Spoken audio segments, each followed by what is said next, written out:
आज बात करेंगे हम एनएलसी इंडिया लिमिटेड के बारे में। कंपनी में मुझे एज अ इन्वेस्टर एक अच्छी अपॉर्चुनिटी नजर आ रही है। उसका कारण यह है कि कंपनी कुछ फ्यूचर एक्सटेंशन प्लान को लेकर मार्केट में आई है, तो इसकी चर्चा करेंगे इस वीडियो में। इसके साथ ही ये जानने की कोशिश करेंगे कि बेस्ट बाइंग लेवल हमारे लिए कहां हो सकता है और कितने वक्त तक एज एन इन्वेस्टर इसे हम अपने पोर्टफोलियो में देख सकते हैं। सबसे पहले कंपनी के काम को समझ लेते हैं। कंपनी जो है माइनिंग का काम करती है, लिग्नाइट की माइनिंग करती है, कोल की माइनिंग करती है, पावर जनरेशन का काम करती है लिग्नाइट से, रिन्यूएबल एनर्जी सोर्सेज से भी, और कंसल्टेंसी सर्विस भी प्रोवाइड कराती है। तो कंपनी की अगर करंट कैपेसिटी की बात करें तो लिग्नाइट माइनिंग में कंपनी की जो करंट कैपेसिटी है वो 30.1 मैट्रिक टन पर एनम है। यहीं कोल माइनिंग की कैपेसिटी जो है 20 मैट्रिक टन पर एनम है।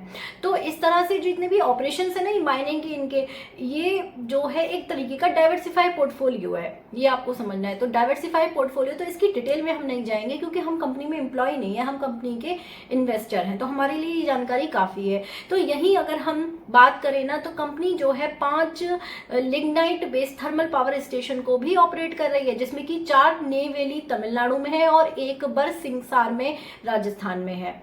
तो ये चीज आपको समझनी है। और जो थर्मल पावर स्टेशन से जो इनकी कैपेसिटी है वो 3640 मेगावाट की है। यही हम रिन्यूएबल एनर्जी की बात करें तो कंपनी की जो करंट कैपेसिटी है वो 1426 मेगावाट, 0.06 कुछ है मेगावाट रिन्यूएबल एनर्जी की। और यहीं हम इसमें 1370 मेगावाट जो है ना वो ये लोग सोलर के थ्रू प्रोड्यूस करते हैं, और बाकी बची हुई जो 51 मेगावाट है वो ये प्रोड्यूस करते हैं विंड एनर्जी के थ्रू।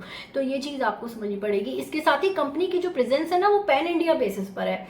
अंडमान, उड़ीसा, उत्तर प्रदेश, राजस्थान, तमिलनाडु सभी जगह इनकी प्रेजेंस है। तो ये चीज आपको समझनी है। अब कंपनी की जो मैंने करंट कैपेसिटी बताई है ना आपको, तो इसमें कंपनी 2030 तक के लिए कुछ अपना लक्ष्य लेकर आई है। इसके साथ ही नेक्स्ट 3 इयर्स का प्लान भी कंपनी ने शेयर किया है, इसकी जानकारी दूंगी।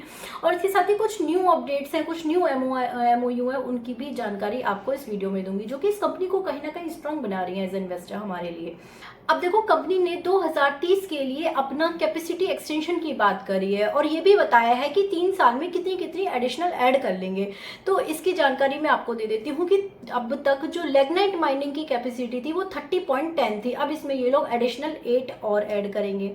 इसके साथ ही कंपनी की कोल माइनिंग की बात करें ना, तो कंपनी की जो करंट कैपेसिटी थी वो 20 मैट्रिक टन पर एनम थी, जो जिसमें कि अब ये 24 और एडिशनल ऐड करेंगे। तो टोटल कैपेसिटी अब तक 50.10 थी इनकी लिग्नाइट और कोल दोनों की माइनिंग की मिला के। अब ये टोटल फ्यूचर में 82.10 मीट्रिक टन पर एनम हो जाएगी। तो ये आपको समझना है कि 2030 का लक्ष्य है, तो कंपनी इसको धीरे धीरे एग्जीक्यूट करेगी। यही हम पावर जनरेशन की बात करें, ये तो माइनिंग के सेगमेंट की बात हो गई इनके। अब पावर जनरेशन की बात करें, जो लिग्नाइट थर्मल पावर स्टेशन से जो इनकी कैपेसिटी है वो 3640 थी, जिसमें ये लोग 1320 मेगावाट एडिशनल और ऐड करेंगे।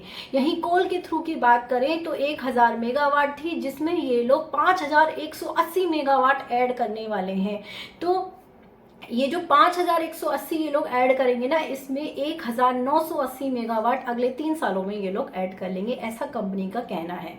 इसके साथ ही रिन्यूएबल एनर्जी की बात करें तो कंपनी की कैपेसिटी 1421.06 मेगावाट थी, अब इसमें भी ये लोग 4610 मेगावाट ऐड करेंगे, जिसमें से कि 2610 मेगावाट ये लोग नेक्स्ट 3 साल में मतलब कैपेसिटी बढ़ा लेंगे। तो ये चीज आपको समझिए। तो टोटल कैपेसिटी अब तक जो कंपनी की पावर जनरेशन की थी वो 6610 थी, जिसमें कि अब 11110 मेगावाट और ऐड होने के बाद जो टोटल कैपेसिटी होगी फ्यूचर में वो 17110 मेगावाट पर पहुंच जाएगी। तो ये चीज आपको समझनी है कि कंपनी का 2030 तक का लक्ष्य है, तो अब इसको धीरे धीरे कंपनी एग्जीक्यूट करेगी, जिसमें कंपनी ने कुछ ना 3 साल का छोटा सा आइडिया दे भी दिया है कि कितनी कैपेसिटी वो लोग बढ़ा रहे हैं। और ये जो कोल माइनिंग है 24 ये लोग ऐड करेंगे ना, इसमें कुछ परसेंटेज ये नेक्स्ट 3 साल में भी इसमें ऐड करने वाले हैं। कंपनी ने थोड़ा आइडिया दिया है इस चीज का। तो अब इसमें ना टाइम की साइकिल भी आपको समझनी पड़ेगी, पेशेंस दिखाना पड़ेगा। देखो कंपनी ने कुछ ऑन गोइंग और अपकमिंग प्रोजेक्ट्स की जानकारी दी है, तो पहले हम जो अपकमिंग प्रोजेक्ट्स हैं उनको बाद में जानेंगे, पहले जो ऑन गोइंग प्रोजेक्ट्स हैं उनको जान लेते हैं। तो माइनिंग साउथ पचवारा कोल ब्लैक 9.0 मीट्रिक टन का एक प्रोजेक्ट है जो कि सितंबर 2028 तक इनका लक्ष्य है पूरा करने का, लेकिन एक PIB का एक अप्रूवल बाकी है, जो अप्रूवल इनको मिल जाएगा तो इसको भी ये लोग थोड़ी तरीके से कमीशन कर देंगे। थर्मल पावर प्रोजेक्ट की बात करें तो NUPPL से यूपी से 1980 मेगावाट का है, जिसमें 3 यूनिट हैं इनकी। एक यूनिट ये लोग अक्टूबर में कमीशन करने वाले थे अभी, तो इसकी जानकारी हमें Q2 के रिजल्ट आएंगे ना उसमें मिल जाएगी कि इन्होंने इसे कमीशन किया है नहीं किया। दूसरी यूनिट जो है वो कमीशन होगी इनकी जनवरी में, इन्होंने जानकारी दिया अभी 2024 की जनवरी, और 1 मार्च 2024 में। तो तीनों ये मतलब फाइनेंशियल ईयर रिजल्ट जब आएंगे ना पूरे साल के, तो हमें इसकी जानकारी मिल जाएगी कि तीनों ही इन्होंने एक्टिव करे हैं नहीं करे। इसके बाद रिन्यूएबल एनर्जी पावर प्रोजेक्ट भी चल रहे हैं, तो इसमें जो सोलर नेवेली में 10 मेगावाट का है जो कि अगस्त 2030 तक कमीशन हो जाएगा। सोलर का 500 मेगावाट का है IREDA से 500 मेगावाट का, जो 2024 तक कमीशन होगा। 150 मेगावाट विंड सोलर हाइब्रिड का भी है, ये मार्च 2024 तक कमीशन होगा। सोलर की बात करें तो पूरे 50 मेगावाट का एक अंडर प्रोसेस है बिकॉज ऑफ लैंड इशू। तो इनका ना ये जो लैंड इशू है ना थोड़ा लंबा प्रोसेस है। अब जब तक ये लैंड इशू इनका जो चल रहा है ना वो जब तक सॉल्व नहीं होगा ना तब तक इस पे काम नहीं कर पाएंगे, तो ये जल्दी ही सॉल्व हो जाएगा। और जिस दिन ये सॉल्व हो जाएगा ना बेटर हो, ये 100% सॉल्व होने वाला है, मुझे ऐसा लगता है। मेरी एनालिसिस स्किल्स यही कहती है कि लैंड इशू जो है इनके फेवर में ही आने वाला है इशू। तो अब इसके होने के बाद ना इनके जो प्लान्स हैं वो बहुत स्पीड से एग्जीक्यूट होंगे, मुझे ऐसा लगता है।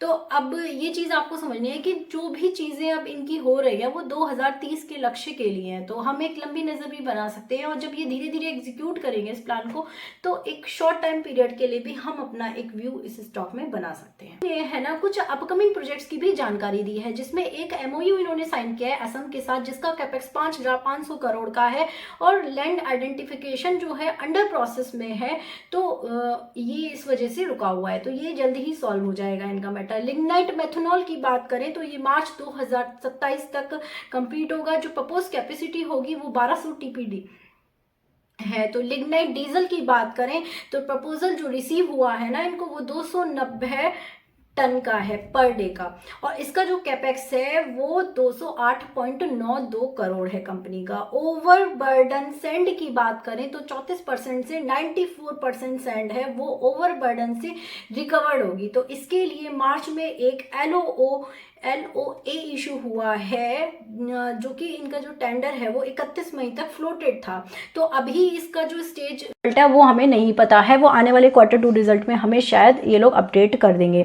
तो ग्रीन हाइड्रोजन की बात करें तो ये लोग सेटअप करने में लगे हैं एक पायलट स्केल प्रोजेक्ट का 4 मेगावाट सोलर के लिए।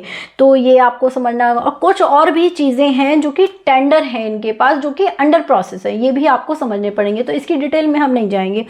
अभी बात कर लेते हैं GUVVNL सोलर पार्क गुजरात की। तो इसमें भी दो काम हैं इनके 300 मेगावाट के, तो ये काम भी जुलाई में ये लोग करना था इनको। तो इसकी जानकारी हमें आगे मिल जाएगी कि अब ये कहाँ तक अंडर प्रोसेस है। इनकी जो अप्रूवल्स जो मिलते हैं ना इनको, वो अंडर प्रोसेस थे, तो अब कहाँ तक इनका काम पहुँचा है। एक और 50 मेगावाट का मिला है माइन सेकंड में, जो कि ये लोग जून में शुरू होना था इनका, जून में इसका कुछ आइडेंटिफिकेशन वगैरह होना था अप्रूवल, तो वो अभी नहीं मिला है। पंप स्टोरेज सिस्टम की बात करें तो एक MOU साइन हुआ है हाइड्रो पावर प्रोजेक्ट का, और जून में है ना इसकी फाइनल मीटिंग भी हो गई है इनकी। तो अब ये सारी चीज़ें अपकमिंग है, तो मेरे ख्याल से अगर अभी इनके मैटर सॉल्व नहीं हुए तो आने वाले 2024 के जो फाइनेंशियल रिजल्ट आएंगे तब तक ये लोग इस चीज़ को सॉल्व कर लेंगे, मेरा ऐसा मानना है। तो देखो ये तो कंपनी के अपकमिंग प्रोजेक्ट की जानकारी हुई। इसके साथ ही मैं आपको ये भी बता दूँ कि जहाँ तक इस कंपनी के बेस्ट बाइंग लेवल की बात है ना, तो इस स्टॉक को मैं काफ़ी टाइम से वॉच कर रही हूँ, और ये ना वॉच करने के बाद है ना ये 117 रुपये, 118 रुपये और 5 रुपये पर भी आया था एक वक्त पर, 105 और 108 रुपये पर। तब से मैं इसको 2 महीने से वॉच कर रही हूँ, और 2-3 महीने से जब कंपनी ने अपने रिजल्ट अनाउंस किए थे तब से। तो तब से इस स्टॉक को मैं वॉच कर रही हूँ। और आपको जैसे कि जियो फाइनेंशियल के बारे में बताया था, 200 के नीचे के लेवल ये स्टॉक हमें दिखा सकता है, और 204 रुपए का लेवल भी इस स्टॉक ने हमें दिखा दिया।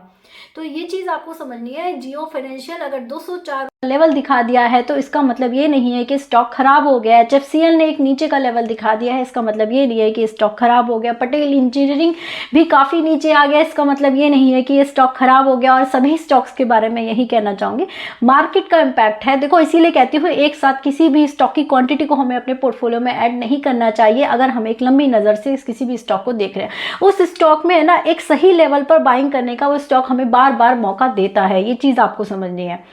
तो आपको ये समझना है कि अब जो बेस्ट बाइंग लेवल है इसका, मुझे ऐसा लगता है 120 के आसपास हम इस स्टॉक को पकड़ सकते हैं।